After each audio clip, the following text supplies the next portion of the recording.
Hello students, welcome back to my channel. तो आज हम लोग सॉल्व करने वाले हैं क्वेश्चन नंबर 21 फ्लूइड मैकेनिक्स के चैप्टर से। तो चलिए देखते हैं। Find the ratio of the weights as measured by the spring balance of a 1 kg block of iron and a 1 kg block of wood. Density of iron given है, density of wood भी given है और density of air भी given है।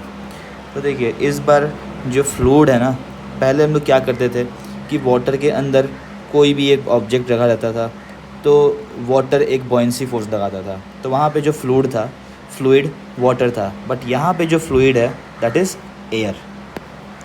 ठीक है, बस ये एक डिफरेंस है, ये चीज़ समझिएगा। तो एयर में भी, किसी भी गैस में भी जब कोई ऑब्जेक्ट रखा रहता है तो वो गैस भी एक बॉयंसी फोर्स लगाता है। फॉर एग्ज़ाम्पल, आप एक हीलियम बलून को देख लीजिए।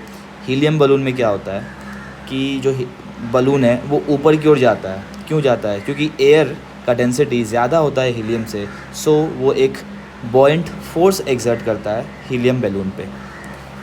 तो चलिए इस क्वेश्चन को अब देखते हैं। तो देखिए, इसमें मेरे पास कुछ वैल्यूज़ गिवन है आयरन और वुड के लिए। वो वैल्यूज़ हम पहले लिख लेते हैं। डेंसिटी गिवन है मेरे पास आयरन के लिए 7800 किलोग्राम्स मीटर क्यूब, वुड के लिए 800 kilograms metre cube. Mass given है दैट इज़ 1 kg और वुड का भी मास 1 kg है। तो वॉल्यूम कितना हो जाएगा? वॉल्यूम निकालने के लिए मास अपॉन डेंसिटी करते हैं हम, तो 1/7800 मीटर क्यूब और वुड का वॉल्यूम हो जाएगा 1/800 मीटर क्यूब। तो देखिए, कोई भी ऑब्जेक्ट, मैं एक जनरल यहाँ पे एक ब्लॉक मान रहा हूँ जिसका मास कुछ m है, उसका FBD बना रहा हूँ। स्प्रिंग बैलेंस में जब ये ऑब्जेक्ट रखा होगा तो क्या होगा? स्प्रिंग बैलेंस एक्चुअली ये फोर्स मेजर करता है FSP, और इसी फोर्स के हेल्प से वो ऑब्जेक्ट का वेट बताता है या फिर मास बताता है। ठीक है, एक तो ये वेट लगेगा ऑब्जेक्ट का और तीसरा बॉयंट फोर्स FB। तो फिर यहाँ से हम जब फोर्सेस को बैलेंस करेंगे तो मेरे पास आएगा FSP plus FB will be equal to mg, और यहाँ से FSP will be equal to mg minus FB। और इसी FSP को मैं ग्रेविटी से डिवाइड कर दूँ दोनों साइड, तो मुझे स्प्रिंग बैलेंस का मास रीडिंग पता चल जाएगा, वो कितना मास का रीडिंग शो कर रहा है। This will be equal to m minus FB upon g। Further मैं FB का वैल्यू पुट कर दूंगा, that is rho into volume into gravity. तो मास जो स्प्रिंग बैलेंस रीडिंग देगा मास का, that will be m minus rho Vg upon g will be rho into volume. ये मुझे स्प्रिंग बैलेंस का रीडिंग मिलेगा। तो देखिए, यहाँ से हम दोनों ब्लॉक्स का जब रीडिंग देखेंगे आयरन और वुड के लिए, तो क्या आएगा? MSP will be mass of the iron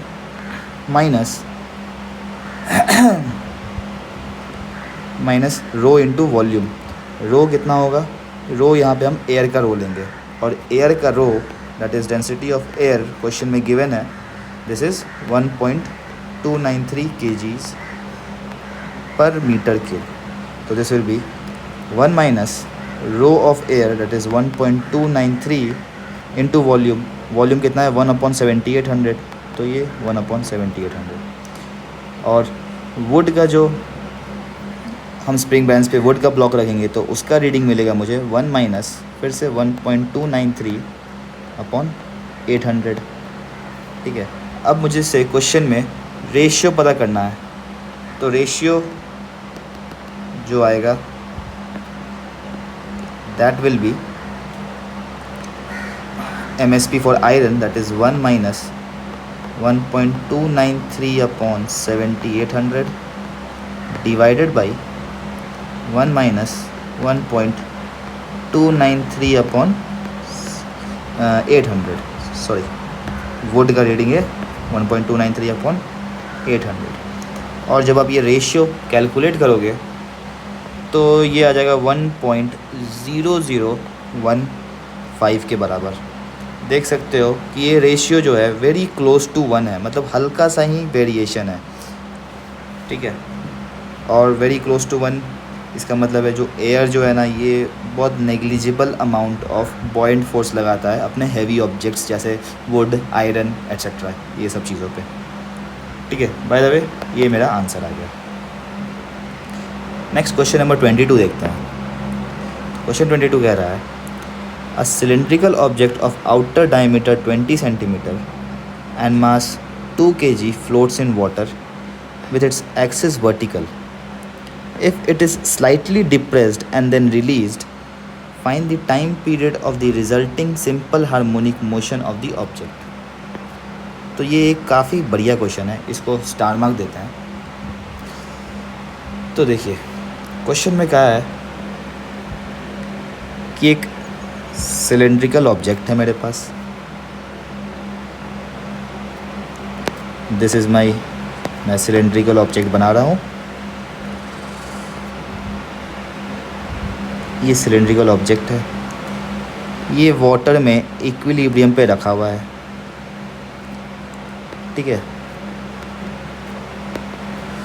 water में रखा हुआ है ये। और इसका मुझे रेडियस मालूम है 10 सेंटीमीटर्स और 0.1 मीटर्स। मास मालूम है 2 kgs।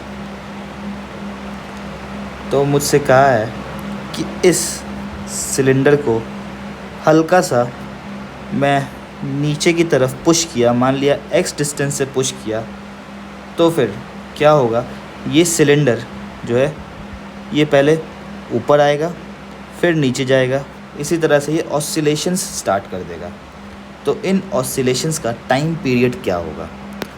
तो मैंने ये SHM का जो क्वेश्चंस है बहुत सारे करा रखे हैं, अगर आपने नहीं देखा तो वो ज़रूर देखिएगा, वही SHM का कॉन्सेप्ट हम इस क्वेश्चन में यूज़ करेंगे। तो चलिए देखते हैं।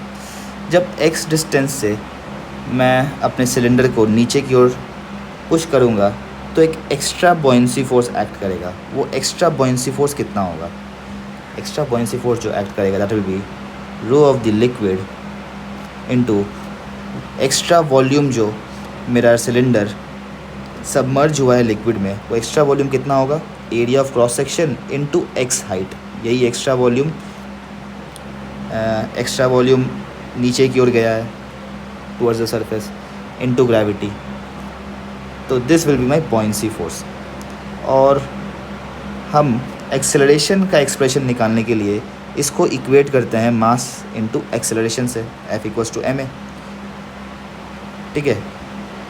तो यहाँ से मैं एक्सेलरेशन पता कर लूँगा, that will be rho H2O, sorry ये H2O है, rho H2O into A into G into X upon M। और हम देख सकते हैं कि मेरा जो डिस्प्लेसमेंट है नीचे की ओर दिया है, तो एक्सेलरेशन ऊपर की ओर आएगा, तो यहाँ एक माइनस साइन आएगा सिंस एक्सेलरेशन और डिस्प्लेसमेंट का डायरेक्शंस अपोजिट है। तो ये मेरे SHM का equation that is minus omega square x के फॉर्म में आ गया, यानी कि this is simple harmonic motion. और यहाँ से हम ओमेगा पता कर लेंगे, ओमेगा आएगा this root under rho H2O into A into gravity upon mass. और इस पे सारे वैल्यूज़ हम पुट करेंगे, जब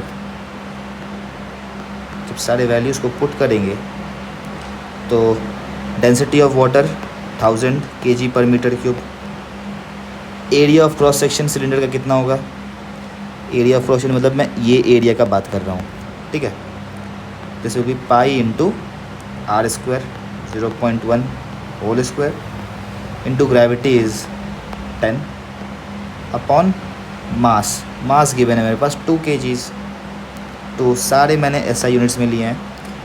तो जब आप इसे कैलकुलेट करोगे तो आपके पास ओमेगा का वैल्यू आ जाएगा 12.533 रेडियंस पर सेकेंड। और यहाँ से टाइम पीरियड पूछा है मेरे से क्वेश्चन में, तो टाइम पीरियड होता है 2 पाई अपॉन ओमेगा। ये ओमेगा का वैल्यू आप यहाँ पे पुट करोगे तो टाइम पीरियड का आपको वैल्यू मिल जाएगा 0.5 सेकेंड्स के अराउंड। तो that's it guys, thank you. अब आई होप मैं आशा करता हूँ कि आपको ये क्वेश्चन समझ में आया होगा। और अगर आपने चैनल को अभी तक सब्सक्राइब नहीं किया तो please do subscribe my channel. और आपको अगर ये वीडियो पसंद आया होगा तो वीडियो को लाइक करें। And thank you. फिर मिलते हैं नेक्स्ट क्वेश्चन में एक नई वीडियो